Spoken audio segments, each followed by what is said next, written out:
Bismillahirrahmanirrahim.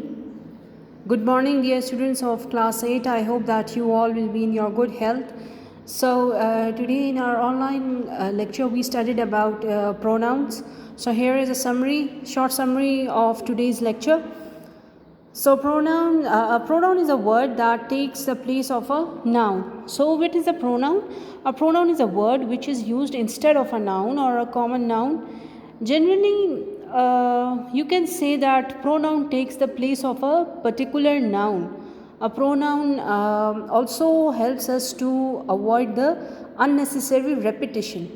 For example, if I ask you to write a paragraph on my best friend and you write that Sana is a good girl, Sana is my best friend, Sana loves to study. So there is unnecessary repetition of the noun Sana again and again, which does not look good. It is not presentable, right? But instead of Sana, if you use the pronoun she, so see, Sana is a good girl, she is my best friend, she loves to study. Now it seems more appropriate. Now there are different types of pronoun. The first one is the relative pronoun. A relative pronoun is a one which is used to refer to a noun, as mentioned previously, right? So what is a relative pronoun? Whether they are people, place, things, or animal, or an idea, right? The relative pronoun, what do? That they are used to join two sentences. There are only few relative pronouns in English language. The most common are who, whom, that, whomever, right? Whose, which. These are relative pronouns. Here is an example. The cyclist who won the race trained hard. Who over here is relative pronoun. Where did you buy the dress that you wore last week? Over here, that is a relative pronoun. Now the next one is indefinite pronoun. Now why is it known as indefinite pronoun? It is known as indefinite pronoun because they do not indicate the exact object, being, or place to which they refer. Let us see the definition. Indefinite pronoun are those referring to one or more unspecified objects or places. For example, see, everything happens for a reason. Somebody ate my sandwich. Now, who ate my sandwich? We don't know. I don't know. So, somebody over here is indefinite pronoun because it is unidentified. The person is unidentified. The next that is antecedent. Now, what is an antecedent?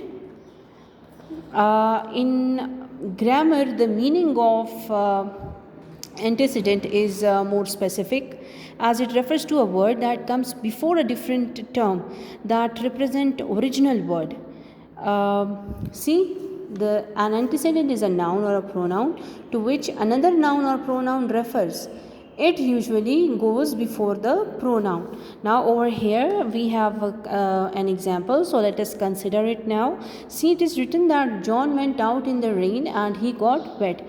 So John is the subject of the sentence as well as the antecedent to the pronoun he. Okay. Now after this, on your book page number 21, there is an exercise related to pronouns, right? So we did exercise A on page 21, that is related to pronouns. Then exercise B, which was related to relative pronouns. And on page number 22 we did exercise C, that was related to indefinite pronouns, and this exercise you have already done in your work from home task as well. Exercise D is about antecedents. Okay. Now the next important thing that we read is anaphoric and cataphoric reference. Now what is an anaphoric reference? It is basically a word that refers in a text back to the other ideas, right? How? Like, see, over here in the book on page 23 we are given with the example that I went out with Jamila on Sunday. She looked confused. Okay. Over here she is anaphoric reference. Why is it anaphoric reference? Because we already know that this she is reference to whom? To Jamila. We already read this. Okay. Now cataphoric reference is the opposite of anaphoric reference. How?